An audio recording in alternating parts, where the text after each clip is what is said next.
प्यारे बच्चों, आज हम पढ़ेंगे शिक्षा निदेशालय की वर्कशीट 35 और ये 24 सितंबर 2020 की वर्कशीट है सामाजिक विज्ञान विषय की, जिसमें अर्थशास्त्र से संबंधित वर्कशीट है ये और क्लास 9 की वर्कशीट है ये। और पार्ट 3 हम पढ़ेंगे, इसमें निर्धनता एक चुनौती, इसके बारे में हम वर्कशीट 34 में भी पढ़ चुके हैं। निर्धनता को हम सामान्य भाषा में गरीबी बोलते हैं, ठीक है भाई, क्या बोलते हैं इसको? गरीबी कहा जाता है।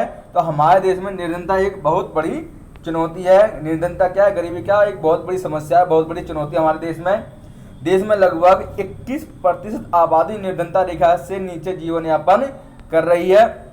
निर्धनता से अनेक समस्या जुड़ी होती हैं, जैसे रावण है, रावण के 10 सिर होते हैं, ऐसे ही निर्धनता के भी बहुत सारे सिर हैं, बहुत सारी समस्याएं हैं। निर्धनता से ही बहुत सारी समस्याएं जुड़ी हुई है, जैसे बेरोजगारी है ना, लोगों को रोजगार नहीं मिलता तो निर्धन। निरक्षरता, लोग पढ़ाई नहीं कर पाते तो भी क्या हो जाते हैं, वो गरीब रह जाते हैं। खराब स्वास्थ्य होता है उनका, कुपोषण हो जाता है, बाल श्रम, बाल मजदूरी करते हैं, असहायता, सामाजिक अपवर्जन यानी समाज से वो उनका अलगाव हो जाता है और असुरक्षा आदि की भावना उन्हें हमेशा सताती रहती है। गरीबी के बहुत सारी समस्याएं, निर्धनता की बहुत सारी समस्याएं हैं। अंतर्राष्ट्रीय निर्धनता रेखा के अनुसार प्रति व्यक्ति $1.9 प्रतिदिन से कम पर जीवन निर्वाह करने वाले व्यक्ति निर्धन माने जाते हैं। यानी कि अंतर्राष्ट्रीय स्तर पर जो व्यक्ति $1.9 एक दिन में नहीं कमाता वो क्या है, निर्धन माना जाता है, गरीब माना जाता है। भारत में 70 से लेकर 72 रुपए का $1 होता है। इसके अनुसार भारत अपने पड़ोसी देशों से भी पीछे है, यानी गरीबी में क्या है, भारत अपने पड़ोसी देशों से भी पीछे। जैसे पाकिस्तान में कितने गरीब है, 4%, बांग्लादेश में 15% लोग गरीब है, श्रीलंका और चीन में 1% से भी कम लोग निर्धन है। और जबकि भारत में क्या है, गरीबी धड़ल्ले से बढ़ती जा रही है, लगभग 21% लोग क्या है भारत में गरीब हैं। असुरक्षित समूह क्या होते हैं कि जैसे कई लोग क्या है एक दूसरे पर आश्रित होते हैं, जैसे बूढ़े माँ बाप जो है अपने बच्चों पर आश्रित होते हैं कि बेटा कमा के लाएगा तो घर का परिवार का खर्चा चलेगा। ऐसे ही हमारे जो समाज में भी कई समूह जो हैं वो क्या है, असुरक्षित महसूस करते हैं। असुरक्षित समूह उनको कहा जाता है क्योंकि क्या नाम है, असमानता भारत में नहीं है। आर्थिक वर्गों में क्या है, असमानता व्याप्त है। निर्धनता रेखा भी भारत में सभी सामाजिक समूहों और आर्थिक वर्गों में एक समान नहीं है।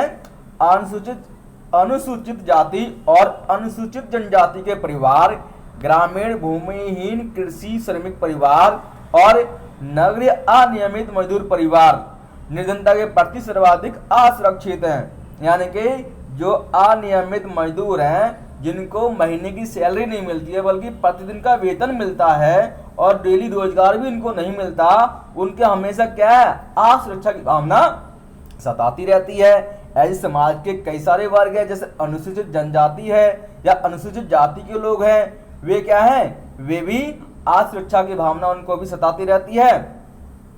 निर्धन परिवार में भी कुछ लोग दूसरों से अधिक कठिनाइयों का सामना करते हैं और गरीबी में भी जो परिवार जीवन यापन कर रहे हैं उनमें भी कई लोग और ज्यादा गरीबी में जी रहे हैं, कई सारी समस्याओं का सामना कर रहे हैं। जैसे महिलाओं, वृद्ध लोगों और बच्चियों को परिवार के उपलब्ध संसाधनों तक पहुंच से वंचित किया जाता है। ये क्या है, महिलाएं, वृद्ध लोग और बच्चियां क्या होती हैं, बच्चे क्या होते हैं, दूसरों पर आश्रित होते हैं, तो इन्हें निर्धनों में भी निर्धन कहा जाता है। अब आते हैं निर्धनता के क्या कारण हैं। तो आपको पता है कि भारत में इंग्लैंड ने कई सालों तक राज किया और भारत को अपना गुलाम बना के रखा और भारत का आर्थिक शोषण किया। यानी कि यहाँ से जो है पैसा लेकर अपने देश में चले गए और भारत की सारी परंपराएं है ना और धन वगैरह सारा नष्ट कर दिया, संसाधन सारे भारत में से नष्ट कर दिए।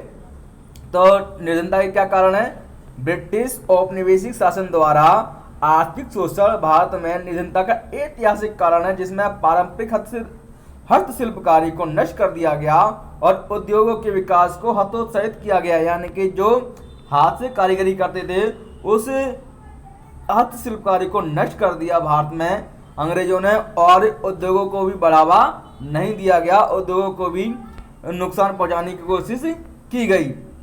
विकास की धीमी दर 1980 के दशक तक जारी रही और आय की वृद्धि दर गिरी, यानी कि विकास धीरे धीरे होता रहा और लोगों की इनकम भी क्या है उसमें ज्यादा वृद्धि नहीं हो पाई। कुछ दशकों तक जनसंख्या में उच्च दर से वृद्धि हुई, यानी कि कई सालों से हम देखते जा रहे हैं क्या है, जनसंख्या क्या होती जा रही है, बढ़ती जा रही है देश की। इन दोनों ने प्रति व्यक्ति आय की समृद्धि दर को बहुत कम कर दिया, यानी कि एक तो आय में वृद्धि दर गिरी है ना, जनसंख्या बढ़ती जा रही है, विकास भी धीरे होता जा रहा है, तो इनसे क्या हुआ कि जो प्रति व्यक्ति आय होती है ना, सालाना प्रति व्यक्ति आय होती है, उसको निकाला जाता है तो वो भी क्या है बहुत कम बढ़ रही है। रोजगार के अवसरों में पर्याप्त वृद्धि नहीं हुई, यानी कि लोगों को रोजगार प्राप्त नहीं हुआ। जिस हिसाब से जनसंख्या बढ़ रही है उस हिसाब से लोगों को रोजगार प्राप्त नहीं हो रहा, नौकरी नहीं मिल रही है। आर्थिक प्रगति को बढ़ावा और जनसंख्या नियंत्रण में असफलता के कारण निर्धनता का चक्र बना रहा और सरकार के द्वारा बार बार जनसंख्या नियंत्रण पर चलाए जाने वाले कार्यक्रम भी क्या है सफल नहीं हो पा रहे हैं। ये भी गरीबी का सबसे बड़ा कारण है। भूमि और अन्य संसाधनों के असमान वितरण के कारण आय की असमानता बढ़ी। असमानता गरीबी का सबसे बड़ा कारण है, क्योंकि भारत में जिसके पास पैसा है उसके पास बहुत सारा पैसा है, जिसके पास नहीं है उसके पास पैसा नहीं है ना। कई लोगों के पास क्या जमीन बहुत ज्यादा मात्रा में उपलब्ध है ना, पैसा बहुत ज्यादा, और कई लोगों के पास क्या रहने के लिए मकान भी नहीं है। तो क्या है इसमें असमानता भारत में फैली हुई, इसलिए गरीबी का सबसे बड़ा कारण क्या है असमानता।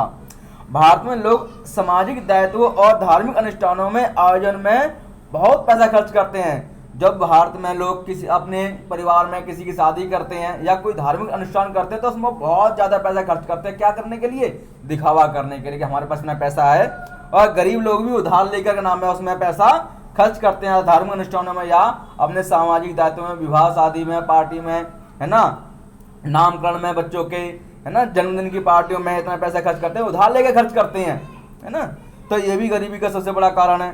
हमारे देश में अधिकांश आबादी कृषि या उससे जुड़े कार्यों में लगी है, किंतु कृषि में जोतों का आकार बहुत छोटा, यानी कि खेत क्या है छोटे छोटे खेत है। किसी के पास 1 बीघा खेत है, किसी के पास 2 बीघा, 2 एकड़, 3 एकड़, है ना, छोटे छोटे खेत है। इससे क्या होता है फसल जो है ज्यादा नहीं हो पाती। और पुराने तरीकों से जीवन यापन के लिए कृषि की जाती है। कृषि कार्य के लिए पूंजी का अभाव हो जाता है ना। कृषि कार्य के लिए क्या होता है पैसा का हमेशा किसानों के पास क्या होता है अभाव रहता है, पैसों की कमी रहती है। छोटे किसानों को बीज, उर्वरक, कीटनाशकों जैसे कृषि आगतों की खरीदारी के लिए धनराशि की जरूरत होती है। निर्धन व्यक्ति कठिनाई से ही कोई बचत कर पाते हैं, वे इन कार्यों के लिए कर्ज लेते हैं।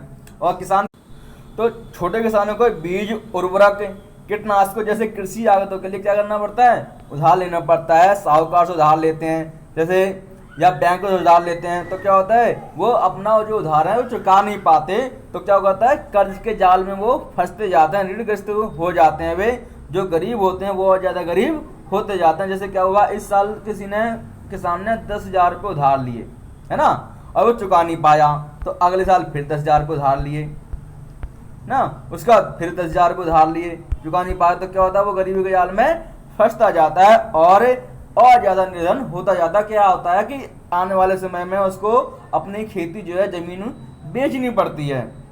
तो ऋणग्रस्तता जो है वो निर्धनता का कारण और परिणाम दोनों हैं। ठीक है, तो बच्चों इस वर्कशीट के आप प्रश्न उत्तर लिख लीजिए और इसको करके प्रश्न उत्तर करके अपने क्लास टीचर या सब्जेक्ट टीचर से इसको चेक करवाइए। धन्यवाद।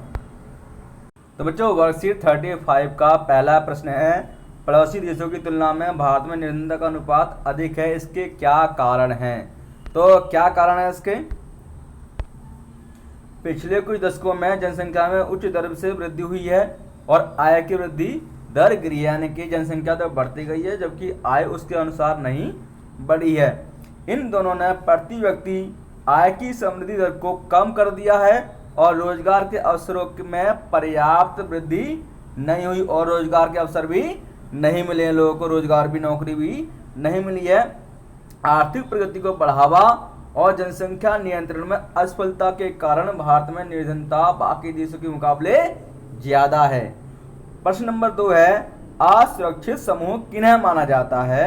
तो अनुसूचित जाति और अनुसूचित जनजाति के परिवार, ग्रामीण भूमिहीन कृषि श्रमिक परिवार और नगरीय अनियमित मजदूर परिवार को असुरक्षित समूह माना जाता है। अनियमित मजदूर का मतलब हो गया जिनको प्रतिदिन काम नहीं मिलता है, उनको अनियमित मजदूर कहा जाता है। उनको महीने की सैलरी नहीं मिलती बल्कि डेली वेज पर उनको रखा जाता है। तो प्रश्न नंबर 3 है, निर्धनों में भी निर्धन कौन हो सकते हैं? तो महिलाएं, बच्चे, विशेषकर लड़कियां और वृद्ध लोग निर्धनों में भी सबसे निर्धन है, क्योंकि इनका अपना आय कुछ भी नहीं होता है और यह परिवार के अन्य सदस्यों पर आश्रित होते हैं। जैसे मैंने आपको बताया ना कि कोई बूढ़े माँ बाप है तो वो अपने बेटों पर आश्रित होते हैं कि बेटा कमा के लाएगा तो हम भोजन ग्रहण करेंगे या और अन्य कार्य करेंगे। प्रश्न नंबर 4 है, भारत में औपनिवेशिक शासन किस प्रकार निर्धनता का कारण बना?